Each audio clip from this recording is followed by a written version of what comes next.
Hello बच्चा party, finally I am back with my new video about nationalism in India, जो कि 2024 exams के लिए आपके लिए काफ़ी ज़्यादा इंपॉर्टेंट है और तकरीबन 8 to 9 मार्क्स के क्वेश्चंस इसमें से आने वाले हैं।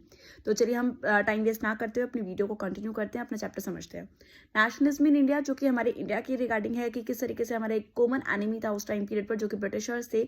तो लोगों को समझ में आ चुका था कि अभी जो ब्रिटिशर्स हैं ये हमारी कंडीशन को सुधारने वाले नहीं है। कंडीशन क्या चल रही थी 1914 में? वर्ल्ड वॉर 1 की जब शुरुआत हुई तो उस टाइम पर ब्रिटेन इसमें डायरेक्ट पार्टिसिपेंट था, लेकिन इंडिया उसमें नहीं था। स्टिल हमारे इंडियंस को इसके अंदर पार्टिसिपेट करना पड़ा इनडायरेक्टली ब्रिटिशर्स की साइड से, क्योंकि हमारी जो कंट्री थी वो कॉलोनाइज थी ब्रिटिशर्स के अंडर। 1914 में जब वर्ल्ड वॉर हुआ, ब्रिटेन ने पार्टिसिपेट किया, तो उनके ऊपर जो एक्सपेंसेस थे वो काफ़ी ज़्यादा बढ़ चुके थे। उनके डिफेंस एक्सपेंडिचर को उन्होंने कवर करने के लिए हमारे इंडिया के ऊपर कुछ टैक्सेस को इंक्रीज कर दिया, जैसे कि कस्टम ड्यूटी को बढ़ा दिया गया, इनकम टैक्स इंट्रोड्यूस कर दिया गया, डिफेंस एक्सपेंडिचर बढ़ा दिए गए। प्लस हमारे यहाँ से जो पीजेंट्स थे उन सबको फोर्सफुली रिक्रूटमेंट किया गया आर्मी के अंदर कि आप सभी को आर्मी को ज्वाइन करना होगा। कुछ कंडीशंस हमारे इंडिया से भी यहाँ पर रखी थी कि अगर आप वर्ल्ड वॉर 1 में हम आपको पार्टिसिपेशन देते हैं तो आप हमारी इन कुछ कंडीशंस को पूरा करेंगे, and they promised about that कि हाँ उसके बाद हम देखेंगे। अब सिर्फ इतना ही नहीं हुआ था, बल्कि इसके साथ साथ एक और प्रॉब्लम जो हमारे यहाँ पर इंडिया पर आई थी, एक बहुत बड़ी आफत, जो कि इन्फ्लुएंजा डिसीज का स्प्रेड हुआ था। खाने की काफ़ी ज़्यादा शॉर्टेज हो गई, and what was the ultimate result of that कि 12 to 13 मिलियन पीपल इसके अंदर मारे गए थे। अब ऐसी सारी कंडीशंस को देखने के बाद सबको लगा कि यहाँ पर एक मसीहा होना चाहिए जो कि हमारी सारी प्रॉब्लम्स को सॉर्ट कर सके। तो सेम टाइम पीरियड पर 1915 में गांधी जी का अराइवल हुआ अफ्रीका से। अब गांधी जी जब अफ्रीका से इंडिया वापस आए थे तो उन्होंने पूरे इंडिया को सर्वे किया कि कहाँ पर क्या कंडीशंस चल रही हैं, कैसे कैसे सिचुएशंस हैं, लोग किन हालात से गुजर रहे हैं और उससे कैसे इनको बाहर निकाला जा सकता है। उन सबको देखने के बाद गांधी जी के दिमाग में एक आइडिया आया। वो आइडिया था सत्याग्रह। हालांकि सत्याग्रह कोई पहला मूवमेंट नहीं था ये ऐसा। सत्याग्रह पहले भी गांधी जी यूज़ कर चुके थे इस वेपन का, और ये जो वेपन है अफ्रीका के अंदर ही यूज़ किया गया था अपार्थाइड सिस्टम के against. As you all know apartheid system कि ब्लैक्स और वाइट्स की डिफरेंसेस के बेसिस पर जो सिस्टम चलता था अफ्रीका के अंदर, तो उसको खत्म करने के लिए गांधी जी ने उसे यूज़ किया। वही वेपन जो सत्याग्रह वेपन है उसी को वापस इंडिया के अंदर भी यूज़ किया गया। नाउ व्हाट इज सत्याग्रह? सत्याग्रह दो शब्दों से मिलकर बना हुआ है, सत्य और आग्रह। दैट मीन्स कि एक तो अपना सच लोगों तक बताना और उस सच को होल्ड करके रखना। इन दोनों शब्दों की बात उन्होंने रखी कि अगर आप जो कह रहे हैं, आपकी जो बात है, जो आप सच कह रहे हैं, अगर वो सही है तो आप प्यार से लोगों को कन्विंस कर सकते हैं। उसके लिए आपको वायलेंस करने की नीड नहीं है, बिकॉज गांधी जी वायलेंस के टोटली अगेंस्ट थे। फाइनली उन्होंने सत्याग्रह का इस्तेमाल किया और 3 सत्याग्रह हमारे यहाँ पर लॉन्च किए गए। First one in 1917, second one again 1917 and third one in 1918। जो पहला सत्याग्रह स्टार्ट किया गया था वो चंपारण विलेज के अंदर बिहार में शुरू किया गया प्लांटेशन वर्कर्स के लिए, कि जो प्लांटेशन वर्कर्स थी उनकी कंडीशंस काफ़ी ज़्यादा ऑप्रेसिव थी। उन सिचुएशन से उनको बाहर निकालने के लिए मूवमेंट शुरू किया गया और उसमें गांधी जी सक्सेसफुल रहे। फिर 1917 में दूसरा सत्याग्रह शुरू किया गया जो कि खेड़ा डिस्ट्रिक्ट गुजरात में था, पीजेंट्स के लिए, कि पीजेंट्स की कंडीशंस काफ़ी ज़्यादा वर्स थी। उन कंडीशन से उनको बाहर निकालना था क्योंकि रेवेन्यू कलेक्शन का प्रॉब्लम चल रहा था वहाँ पर, कि रेवेन्यू बहुत ज़्यादा था और पीजेंट्स उसको पे करने के लिए कैपेबल नहीं थे। तो इसके लिए मूवमेंट को शुरू किया गया। फाइनली ऐसे ही 1918 के अंदर एक और सत्याग्रह स्टार्ट किया गया, वो था अहमदाबाद गुजरात में। और ये जो मूवमेंट था कॉटन मिल वर्कर्स का था, जिसमें उन्होंने डिमांड रखी थी कि इनके जो वर्किंग आवर्स हैं उनको रिड्यूस किया जाए और जो वेजेस है उनको इंक्रीज किया जाए। ऐसी एक डिमांड गांधी जी के थ्रू रखवाई गई। फाइनली ये तीनों सत्याग्रह सक्सेसफुल रहे और इसका रिजल्ट निकला कि हम आगे और सत्याग्रह को बढ़ा सकते हैं। अब इस तरीके से जब सत्याग्रही बढ़ते चले जा रहे थे तो ब्रिटिशर्स के में एक टेंशन क्रिएट हुआ कि ये सारी सिचुएशन सही नहीं है, हम इनसे बाहर कैसे आएंगे। तो इन सबसे बाहर आने के लिए एक लीडर आया, दैट वाज जनरल डायर। उसने क्या किया कि पीसफुल प्रोटेस्ट जो चल रहे थे उस टाइम पर सत्याग्रह पर, उसके लिए एक रॉलेट एक्ट पास कर दिया।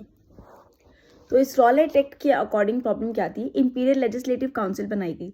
इस इंपीरियल लेजिस्लेटिव काउंसिल में हालांकि कुछ इंडियन मेंबर्स भी थे जिन्होंने अपोज किया कि ये रॉलेट एक्ट पास नहीं किया जाना चाहिए। एंड ये था क्या रॉलेट एक्ट? रॉलेट एक्ट के अंदर जितने भी पीसफुल प्रोटेस्टर्स थे उन सभी को 2 साल के लिए जेल में डाला गया विदाउट एनी ट्रायल, कि आप कोर्ट में कोई केस नहीं कर सकते इसके अगेंस्ट। लेकिन ये गलत था और ब्रिटिशर्स की साइड से उनको था कि बस किसी भी तरीके से उनको पॉलिटिकल एक्टिविटीज़ को रोकना था। गांधी जी ने इसके अगेंस्ट हड़ताल की, डेमोन्स्ट्रेशंस निकाले, रैलीज करी और बड़े स्केल पर बहुत बड़े बड़े लीडर्स जो थे जैसे सैफुद्दीन किचलू है, इन सबको जेल में डाल दिया गया। अभी 13 अप्रैल 1919 का भी डेट आया एंड सबको पता है कि ये बहुत इंपॉर्टेंट डेट है कि बैसाखी का फेस्टिवल होता है इस टाइम पर। और सेम टाइम पर जनरल डायर ने एक कमांड ले रखी थी अपने हाथ में और उसने एक मार्शल लॉ इंट्रोड्यूस कर दिया। एंड अकॉर्डिंग टू दैट कि कोई भी ग्रुप्स नहीं बना सकता, मेला कोई फेयर कोई अटेंड नहीं कर सकता, कोई मीटिंग्स नहीं कंडक्ट कर सकता, कोई पॉलिटिकल एक्टिविटीज़ नहीं कर सकता। लेकिन जो विलेजर्स थे वो अनअवेयर थे अबाउट दिस। तो उन सब ने क्या किया, जो विलेजर्स थे वो जलियांवाला बाग में फेयर को अटेंड करने के लिए इकट्ठा हुए। कुछ कांग्रेस के लीडर्स की मीटिंग भी थी वहाँ पर। जैसे ही जनरल डायर को पता चला कि ऐसा सब हो रहा है, तो उसने सारे गेट्स को क्लोज करके ओपन फायरिंग करी, जिसमें 250 से 300 लोग जिसमें मारे गए थे। अब ये जो मैसेकर हुआ, ये मैसेकर बहुत बुरा था कि उसने तो अपनी तरफ से एक मॉरल इफेक्ट इशू करना था, कि एक मॉरल इफेक्ट लोगों को बताना है कि किस तरीके से अगर तुम मेरी बात को नहीं सुनते हो तो मैं क्या करने वाला हूँ और मैं क्या कर सकता हूँ। तो गांधी जी को बहुत बुरा लगा कि ये सब गलत था, ऐसा नहीं होना चाहिए था। हालांकि कोर्ट में हियरिंग भी करी गई इसके रिगार्डिंग, और कोर्ट में भी जनरल डायर ने एक ही स्टेटमेंट दिया कि आगे भी अगर कोई मेरी बात को नहीं मानेगा, क्योंकि मैंने मार्शल लॉ इंट्रोड्यूस किया हुआ था, और अगर कोई मेरी बात को नहीं मानता है तो मैं आगे भी ऐसा ही करूँगा। तो इसके अगेंस्ट बड़े स्केल पर और फिर से रैलीज और डेमोन्स्ट्रेशंस निकाले गए और पुलिस ने बहुत ब्रूटली लोगों को मारा, इसको रिप्रेस करने की कोशिश करी। लेकिन सत्याग्रही यहाँ पर रुके नहीं, ना गांधी जी रुके ना सत्याग्रही रुके। गांधी जी को लगा कि अब हमें किसी और चीज़ की ज़रूरत है, वो सिर्फ ये हो गई कि हम यहाँ पर हिंदू और मुसलमान दोनों को एक साथ जोड़ दें। क्यों ना हम एक ऐसा सत्याग्रह, एक ऐसा मूवमेंट शुरू करें जिसमें हमारी एक बहुत बड़ी भीड़ एक साथ चले, हम यूनिटी के साथ चले। तो उसमें उनको सपोर्ट चाहिए था मुसलमानों का। अब ये जो टाइम पीरियड था, इस टाइम पीरियड में वर्ल्ड वॉर 1 जो हो चुका, ठीक है, 1914 से 1918, सेम टाइम पीरियड पर जैसे 1918 के अंदर वर्ल्ड वॉर 1 का एंड हुआ, कंडीशन क्या थी कि जो ऑटोमन एम्पायर, जो कि आज की डेट में तुर्की है, तो ऑटोमन एम्पायर के रिगार्डिंग एक रूमर स्प्रेड हुआ था कि ऑटोमन एम्पायर को एक बहुत सीवियर पनिशमेंट दी जाने वाली है इस वॉर के अकॉर्डिंग, कि इस वॉर के अंदर उसने बहुत बड़े स्केल पर पार्टिसिपेट किया है। तो और जो ऑटोमन एम्पायर था वो था खलीफा, जो कि रिलीजियस लीडर माना जाता है मुसलमानों को। तो पूरे वर्ल्ड से जितने भी मुसलमान थे वो सब इकट्ठा हो गए। सबको लगा कि हमें इसके अगेंस्ट प्रोटेस्ट करना होगा, ये गलत है, ऐसा नहीं होना चाहिए। तो इंडिया के जो मुसलमान थे उन्होंने भी ऐसा ही शुरू किया।